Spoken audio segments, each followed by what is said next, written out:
वर्तमान में जो समूचे भारतवर्ष में दास की सेवा चल रही है, बागेश्वर बालाजी की, ये तो बालक का प्रेम है। हम कोई सुपरस्टार नहीं, एक जो है साधारण से एक गुरु के चेला है। प्रथम बात तो यह है। दूसरी बात, विदेश की धरती पर जाने का ध्येय भ्रमण करना अथवा घूमना नहीं है, अपितु वहाँ भी सनातनीय संस्कृति की सोई हुई परंपरा को पुनर्जीवित करके जागृत करना है, इसलिए जा रहे हैं। ना कि कोई ऐसा ध्येय है कि विदेश में हमारी महिमा हो या धाम। बागेश्वर बालाजी और सन्यासी बाबा की महिमा और राम की महिमा तो संपूर्ण विश्व में है। जहाँ जहाँ हवा है वहाँ वहाँ पवन पुत्र है। तो विदेश जाने की कोई भूमिका नहीं, सिर्फ यही भूमिका है कि अंदर मरे हुए सनातन को, जो अंदर सोया हुआ उनके सनातन है, मरा हुआ सनातन नहीं, जो सोया हुआ सनातन है, उस सोया सनातन को जगाने का दास का प्रयत्न है। जो सनातनी हैं वह उनको जगाएंगे, राम से जोड़ेंगे। भारतीय परंपरा, वैदिक परंपरा जो प्रायः लुप्त हो गई, विदेश में जाकर के पाश्चात्य सभ्यता में जो इतने लिप्त हो गए कि हमारी भारतीय संस्कृति, भारत के संतों के आदर्श, उनके जीवन के आदर्श, माता पिता की सेवा, गुरुजन गौ माता की सेवा करना जो भूल गए, उसको पुनः जगा करके उनमें वो बीज बोना। बीज तो बुआ है, उसको और अंकुरित करने के लिए जल पानी, खाद पानी की व्यवस्था करने जा रहे हैं। हनुमान जी ने चाहा, देखते हैं, प्रथम यात्रा है, अद्भुत ही होगी। भारत हमारा भारतीय परंपरा, वैदिक परंपरा के कारण महान रहा, इसीलिए इसे विश्व गुरु कहा गया, इसलिए भारत हमारा विश्व का आदर्श बना रहा। वैदिक परंपरा को पुनर्जीवित करने के लिए भारत शासन से भी निवेदन है और दास का भी संकल्प है। भारत शासन से यह निवेदन है कि फिर से गुरुकुलम की पद्धति प्रारंभ की जाए, ताकि भारत में पुनः आदर्श और मर्यादा स्थापित हो सके और भारतीय संस्कृति का बहुरूप में प्रचार हो सके। इसी हेतु धाम पर भी बागेश्वर बालाजी के चरणों में प्रार्थना करके, और आप सबका अगर सहयोग रहा तो बहुत जल्दी एक संस्कृत गुरुकुलम, जिसमें अंग्रेजी की पढ़ाई भी होगी, जिसमें हमारे विद्यार्थी साइंस की पद्धति को भी पढ़ेंगे, जिसमें अस्त्र व्यवस्था को भी पढ़ेंगे, शस्त्र व्यवस्था को भी पढ़ेंगे, गृहस्थ पालन की व्यवस्था को भी पढ़ेंगे, संन्यास की यात्रा की भी पढ़ाई करेंगे। तो एक वैदिक गुरुकुलम की स्थापना करने का ध्येय मन में है। अब जब हनुमान जी की कृपा होगी तब गृहस्थ जीवन में कब प्रवेश करेंगे? देखो, हनुमान जी ने चाहा तो बहुत जल्दी। जीवन में धर्म महान है कि कर्म महान? दोनों महान है। मोटरसाइकिल एक पहिया से नहीं चल सकती है, दोनों पहियों की आवश्यकता है। अगला निकाल दो, क्या मोटरसाइकिल चल पाएगी? आपका जवाब होगा नहीं। पिछला निकाल दो तो क्या आगे बढ़ के पहिए से चल पाए? आपका जवाब होगा नहीं। वैसे ही जीवन है, कर्म के साथ साथ धर्म की आवश्यकता है। कर्म करने पर फल की प्राप्ति के लिए धर्म की आवश्यकता है। बहुत से लोग ऐसे हैं जो कर्म करते हैं पर फल नहीं मिलता। उनमें एक आप भी हो सकते हैं, एक हम भी हो सकते हैं, एक आपके बगल में बैठे हुए लोग भी हो सकते हैं। तो धर्म और कर्म दोनों एक दूसरे के पूरक हैं। कर्म के साथ धर्म को आचरण में लाना बहुत जरूरी है। धर्म कोई एक अलग से टॉपिक नहीं है, धर्म हमारा आचरण है। जिस प्रकार भोजन करना कोई अलग से काम नहीं है, शरीर की एक व्यवस्था है, उसको अनिवार्यता है, वैसे ही कर्म के साथ धर्म भी एक अनिवार्यता है। महाराज, आपकी शिक्षा क्या एक धर्म के लिए, किसी भी धर्म के लिए? समान है, जो आ जाए उसके लिए है। वैसे तो सनातन के लिए, पर जो आ जाए सो स्वीकार है। कोई भी धर्म का हो, हमारे तो बागेश्वर धाम के तो सभी अनुयायी हैं, सब अनुयायी हैं। कोई ऐसा पंथ नहीं जिस पंथ के लोग बागेश्वर धाम से ना जुड़े हों। सनातनी भी जुड़े, सिख भाई भी जुड़े, और अन्य धर्मों के लोग भी जुड़े। आते हैं तो स्वागत है, आओ तो वेलकम, ना आओ तो भीड़ कम। जैसे आज की युवा पीढ़ी के लिए आपका एक संदेश, अपने बुजुर्गों की, सेवकों की, शिक्षा और नौकरी के कारण लोग दूर होते जा रहे हैं परिवार से, संयुक्त परिवार जी, तो युवाओं के लिए आपसे एक संदेश चाहिए जो अपने बुजुर्ग, दादा दादी, माता पिता को किस तरह देखभाल करें? इसके लिए तो बहुत बार हमें कथा सुनाने की आवश्यकता पड़ेगी। जब तक हम अपने बच्चों को प्रातः काल उठ के रघुनाथा माता पिता गुरु नावई माता, इस चौपाई का बार बार अध्ययन नहीं करवाएंगे, पढ़ाएंगे नहीं, उनको जीवन में नहीं उतारेंगे, तब तक संयुक्त परिवार नहीं होगा। और आज की सबसे बड़ी दिक्कत यही है, संयुक्त परिवार ना होना। हमारा यही संदेश है प्रत्येक युवाओं से। दो भाई थे, एक से किसी ने पूछा माता पिता किसके साथ रहते हैं? बोले माता पिता छोटे भाई के साथ रहते हैं, और हमारे साथ वो रह नहीं पाते, एडजस्ट नहीं हो पाते। तब तक दूसरे से पूछा, तुम बताओ माता पिता कहाँ रहते हैं? बोले माता पिता के साथ हम आज भी रहते हैं। और आज बालाजी सरकार की आशीर्वाद से आपको इतनी सिद्धि कैसे प्राप्त हुई? ये दास के वंश में परंपरानु अंतर्गत है, ये कोई साधना नहीं है, ना कोई हमने मंत्र विधि कर रखी है, ना कोई वो, ये दास की वंश में परंपरानु अंतर्गत है। हमारे दादा गुरु जी भी दरबार लगाते थे, वो भी लोगों के समस्याओं का निवारण, दादा गुरु के पहले भी एक संत हुए, तो वहाँ क्षेत्रीय लोगों में महिमा सबको पता है, जो आप लोग नहीं पहुँच पाए। तो ये दास के वंश में परंपरानु, शुक्ल वंशीय ब्राह्मण है सरयू पारी, तो हमारे दादाजी भी यही करते थे, उसके पहले भी। तो एक ना एक हमारे वंश में वहाँ बागेश्वर बालाजी की सेवा में बैठता रहा। तो सेवा करने का ये प्रतिफल है। ना कोई हमने मंत्र किया, ना किसी गुरु की हमने लंगोटी ली, ना कोई हमने साधना की, ना कोई प्रयोजन किया। राम नाम का जप और गुरु सेवा उसका परिणाम है कि गुरु सेवा के बल पर गुरु व माता पिता की कृपा के कारण जो कह देते वो सही निकलता। महाराज, आपका ईश्वरी कृपा से सिद्धि है। आज हमारा देश जिस दौर से गुजर रहा है, कोरोना काल की वजह से हमारे देश की हालत खराब है, तो आप देश के लिए कुछ ऐसा नहीं हो सकता कि आपकी सिद्धि के माध्यम से देश की स्थिति बदल जाए? ये केवल आप प्रश्न कर रहे हैं। जब पूरे देश का भला करना है तो एक देश के हित के लिए एक देशव्यापी राष्ट्रव्यापी उपाय की भी आवश्यकता है। हम अगर कोई उपाय बता भी देते हैं तो आप तो पालन कर लेंगे, पर अन्य नहीं कर पाएंगे। एक बार हमने पूर्व कोरोना काल में बहुत लोगों ने टिप्पणी की, कमेंट्स किए या उंगली उठाई, कुछ भी कह सकते हैं, तो चलता रहता। उन्होंने कहा महाराज जी आप तो इतना जानते हैं, आप एक बार बताइए कोरोना कैसे ठीक होगा। हमने विधि भी बतलाई, तो पूरे भारत में नहीं की, जिसने की उसको लाभ मिला। हमें लोगों ने ऐसा बताया कि गुरुजी हमें लाभ है, तो हम तो उपाय बता सकते हैं बालाजी की प्रेरणा से, उसको जो करेगा सो पाएगा। और राष्ट्रहित के लिए सदा मंगल की कामना हमने की है।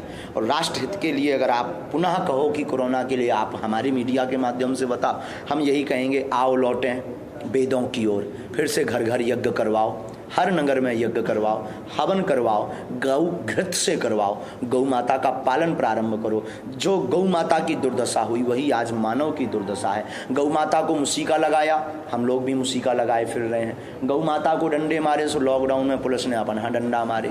गौ माता मर गई, किसी ने स्पर्श नहीं किया, टच नहीं किया, किसी ने छुआ नहीं। आदमी मर गया कोरोना में, सो किसी ने अपने ने स्पर्श नहीं किया। जो दुर्दशा गौ माता की वो मानवों की। अब ये राष्ट्रव्यापी विषय है, राष्ट्रव्यापी प्रश्न है। ये राष्ट्र के लोग इसका अनुकरण करें तो हमारा राष्ट्र इस महामारी से बच सकता है, ऐसा हमें विश्वास है। नई पीढ़ी के लिए यही कहना है कि नशा से बचो। बीड़ा, सागर, ये सब नशा के चपेट में बहुत आ रहे हैं युवा। हम नई पीढ़ी को यही कहेंगे कि आप सब नशा से बचो। नशा नाश का विषय है, नशा करना ही है तो गुरु भक्ति का, मातृ पितृ भक्ति का, राष्ट्र भक्ति का, भगवत भक्ति का नशा करो। ये नशा वो है, ये खुमारी वो है, ये पागलपन वो है। एक तो चढ़ता नहीं है, चढ़ता है तो बार बार लेने की आवश्यकता नहीं है, कभी उतरता नहीं। गुरुदेव जी आपदाएं आ रही हैं, इन सब का कारण मांसाहार है? लगभग सब कुछ, बदलती हुई परिस्थिति, बदलते हुए विचार, धर्म कर्म से दूर होना, माता पिता का परित्याग करना, गौ माता पर अत्याचार करना, धर्म के खिलाफ, संतों के खिलाफ षड्यंत्र रचना, सच्चे लोगों के ऊपर निर्दयता का व्यवहार करना, गरीब दीनहीन भक्तों को निर्दयता के साथ मार करके महाराष्ट्र जैसे राष्ट्र में, प्रदेश में 2-2 संतों की ऐसी हत्या कर देना, ये सब जुड़ करके मांसाहार, हिंसा करना, जीवों के ऊपर दया ना करना, बढ़ता हुआ नशा और केमिकल युक्त दवाइयाँ युक्त सब्जियाँ, भोजन में शुद्धिकरण नहीं, भजन में शुद्धि नहीं। आप कभी दरबार आइएगा तो हमारे रूल्स फॉलो कीजिएगा। लहसुन प्याज मांस मंदरा बंद करना पड़ेगा, तभी वेलकम होगा। इससे बड़ा कोई प्रयत्न नहीं हो सकता, क्योंकि आपका आप मिलना चाहते हैं हमसे, आप अर्जी लगाना चाहते हैं, आप चाहते हैं चमत्कार। हम भी चमत्कार के भरोसे, आप चमत्कार को पाने आए हैं और हम भी इस सिद्धांत में जी रहे हैं कि आप अगर चमत्कार पाने आए तो हम भी आपसे कुछ लेना चाहते, वो शाकाहारी बनाना चाहते। वाह, बहुत धन्यवाद। कथाओं से, माता पिता की सेवा से, गुरुकुलम से, गुरुजनों की आदर्शों को मानकर, और जगह जगह नुक्कड़ जगह पर, घर घर में रामचरितमानस के पाठ से।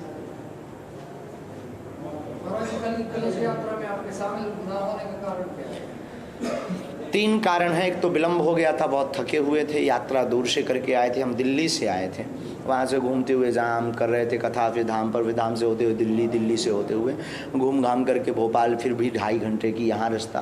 तो एक कारण ये था। दूसरा कारण है कि विगत पिछली कथाओं की कलश यात्राओं में अत्यधिक भीड़ होने के कारण भगदड़ मचने की संभावना। तीसरा, लोग जहां हम चलते हैं वहीं आसपास बहुत ज़्यादा घिर जाते हैं, कुछ सेल्फी वाले, कुछ दर्शन वाले, कुछ भक्त। तो हमारे कारण कई लोगों को असुविधाएं होती हैं। 2-3 जगह गिरने जैसी घटनाएं हमारी नज़र में आई हैं, चपलन मचने जैसी घटनाएं हमारी नज़र में आई हैं। तो हमें लगता है कि हमारी सूक्ष्म उपस्थिति उसमें मानी जाए, हमारे कारण किसी को असुविधा ना हो, ये मूल कारण है। महाराज जी, आज युवा पीढ़ी दूसरे रास्तों पर भटक रही, लेकिन आप लोग बहुत कम उम्र से अध्यात्म को पकड़ा है, तो क्या कारण था? केवल आप हमको क्यों लेके चल रहे हैं? हमारे भारत में बहुत से ऐसे लोग हैं जो कम उम्र में आगे बढ़े हैं। हम इसको लेकर यही चलेंगे कि हम शायद ये तो नहीं कह सकते, पर यही कह सकते हैं कि जिस प्रकार दास का जीवन चल रहा है, वैसे भी आप अपने जीवन में अगर बहुत कुछ प्राप्त करना चाहते हैं तो स्वामी विवेकानंद, आचार्य विवेकानंद, अथवा फिर रामकृष्ण परमहंस, जगतगुरु तुलसी पीठाधीश्वर, और भी भारत में ऐसे महान संत हुए, मलुक पीठ वाले पूज्य महाराज जी, और भी ऐसे अनेक संत हुए। अपने जय जय सरकार फतेहपुर वाले अपने पास में ही है। इन महापुरुषों के आदर्शों को, जीवनियों को पढ़ करके हम अपने जीवन काल में बढ़ सकते हैं। और यही कह सकते हैं कि बचपन काल से अपने बच्चों को लगन जरूर लगाओ राम से, आपका बच्चा बहुत नाम करेगा। महाराज दर्शन करने बागेश्वर धाम बहुत श्रद्धालु पहुँच रहे हैं, काफ़ी भीड़ हो रही है, वहाँ पे कोई स्टेशन नहीं है और लोग बाग मतलब वहाँ पे पहुँचने के लिए परेशान भी हो रहे हैं जी। आपके पास काफ़ी मंत्रियों का आना जाना है, केंद्रीय मंत्री भी आते हैं और अपने प्रदेश के मंत्री भी पहुँचते हैं, उनसे आपने संदर्भ में चर्चा नहीं की? वहाँ हम कभी किसी से कोई अपेक्षा नहीं रखते हैं, बांटने वाले गुरुओं में से एक है हमारा स्वभाव। आप भी सामने बैठे हैं तो हम कभी किसी को ये नहीं कहते कि आप कुछ दो, हम ये कहते हैं तुम में जितनी ताकत हो हमसे लो।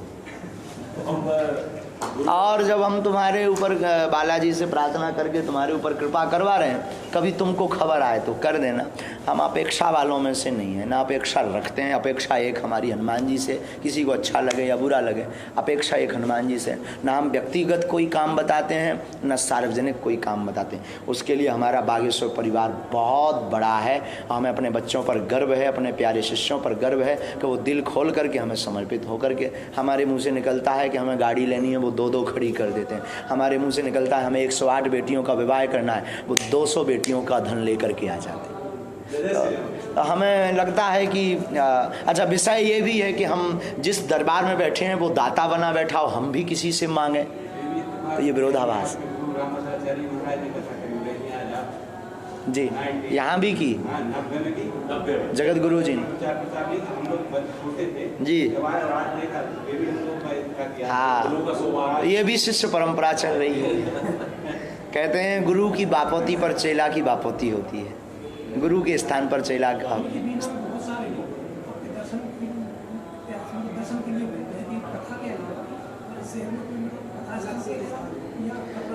भीड़ और भगदड़ का हमें बड़ा भय रहता है। हमें दर्शन में कोई दिक्कत नहीं, हम तो दंडवत करने सबको पहुंच जाएंगे, हम कहीं भी चले जाएंगे, हमें चाहे आप जहां लेवा जाओ, हमारे पास पर्याप्त समय भी है, अध्ययन करते हैं, भजन करते हैं, कोई दिक्कत नहीं। बस दिक्कत ये है कि भीड़ और भगदड़ बहुत बड़ा विषय है ये, क्योंकि हम अच्छा करने बैठे हैं, अच्छे के लिए बैठे हैं, और एक भी उपद्रव हो गया और जो ये जिंदाबाद के नारे लगा रहे हैं उसमें से आप भी एक, जो जिंदाबाद के नारे लगा रहे हैं वो मुर्दाबाद के नारे। वाह, इतने त्रिकालज्ञ थे, इतने बड़े त्रिकालज्ञ थे, इतने बड़ी दरबार की सिद्धि थी, अब कहाँ गई वह सिद्धि, वो मर गया आदमी।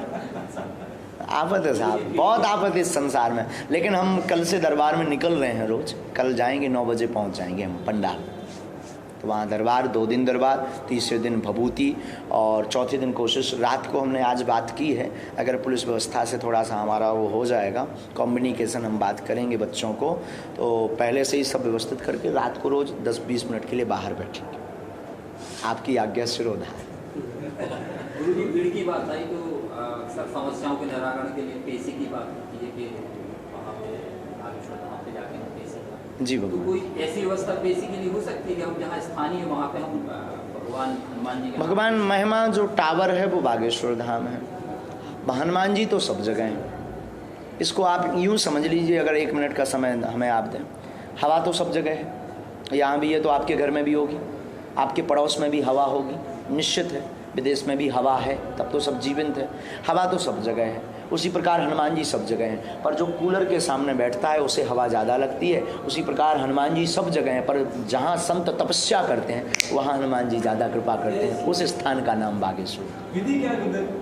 विधि क्या? 21 परिक्रमा लगाना, 5 पाठ बागेश्वर धाम मंदिर प्रांगण के, 5 पाठ हनुमान चालीसा के करना, शनिवार अथवा मंगलवार की पेशी करना, लहसुन प्याज बंद रखना जी। और आज्ञा। गुरुवार हमारे सबसे बुजुर्ग पत्रकार हैं, आप बागेश्वर धाम में हाजिरी भी लगाई, उनको कैंसर से पीड़ित है, ऑपरेशन हम लोगों ने, उनका परिवार नहीं है, हम ही लोग सब परिवार है, संतोष खड़े हो जाए तो देखिए आप ही वहाँ पे हम लोगों की तरफ से प्रभारी पुलिस क्लब की तरफ से सुबह से 7 तक यही कवरेज पूरा कर रहे हैं। क्या कल बैठे बैठे सुन रहे थे, हम देख रहे थे, सामने में इस तरफ बैठे थे, बार बार आपके दर्शन हो रहे थे, बार बार कोई बगल में बैठे थे तो उनसे बार बार निष्कर्ष भी कर रहे थे, बड़ा आनंद ले रहे थे जी। हमारे हम मिलेंगे इनको, आपने आज्ञा करी, हम मिलेंगे।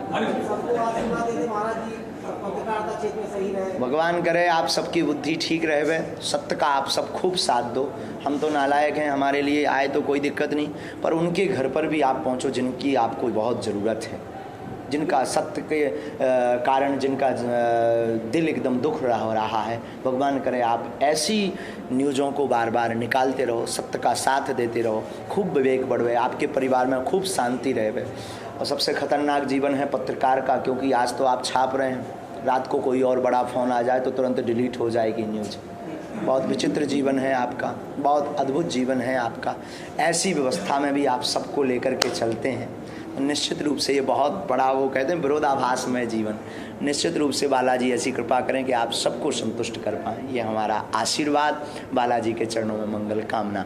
और कोई हमें आज्ञा हो कथा में बोलने के लिए तो बोल दो, हम बता दें, बोल देंगे। यही है, सब लोग सभी संत भारत के आप जैसे इकट्ठे रहे होना एक मंच पर, सब इकट्ठे हैं, कोई विरोधाभास नहीं है संतों। अनुरोध वही है कि वो परिवार का जो विकेंद्रीकरण हो रहा है उसमें हम बोलें, युवाओं को हो जाके आज एक समाज में ऐसी स्थिति आ गई कि कुछ लोग संयुक्त परिवार में चाह रहे हैं जी।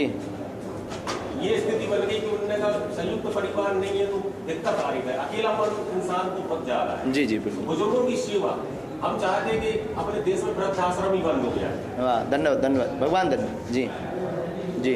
गुरु जी, जब हमारे गुरु की कोई आलोचना करता है सब्जेक्ट से हमारे गुरु की कोई आलोचना करता है तो हमारे अंदर बहुत ज़्यादा टीस होती है, शब्द कई प्रकार के होते जो हम बोलना चाहेंगे, लेकिन उस समय पे ऐसा क्या किया जाए कि वो आलोचना करता है तो हम उससे निपट सकें, या वो। बहुत प्यारा सूत्र हमारे सन्यासी बाबा का, बहुत पुराना है, हमने भी उनको कई बार पूछा। कई बार क्या होता है कि हम दरबार लोग हैं तो तरह तरह के होते हैं। कई लोग कहते हैं कि कोई सिद्धि कर रखी, कोई मंत्र सीख रखा, मन की बात जान लेने वाले कोई देवता सीख रखे हैं। अब उन्हें क्या बता दें कि ये सिद्धि है कि क्या कहते हैं, गुरु कृपा है। ठीक है, वो लोग कहते हैं, बहुत सी शब्दों से वो हमें संबोधित भी हमको भी करते हैं, उसमें धीरे से बोल देना है, सेम टू यू।